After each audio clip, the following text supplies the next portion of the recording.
और क्या बोले थे, हम लोग जैसे लड़की को तो अच्छे घर के लड़का को फंसा लेने का आदत है। अरे एक बार धासे गए थे तो समझ में नहीं आया आपको, इस बार हम धासेंगे ना तो कहीं के नहीं रहिएगा।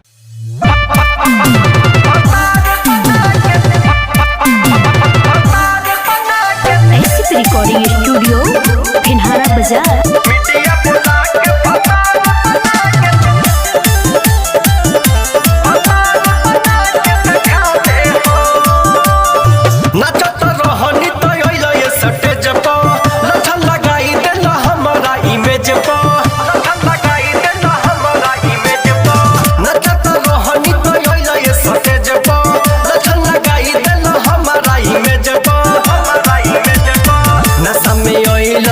सिंदूर लगैला आ नहीं रखबो त तोह के सिखा दे।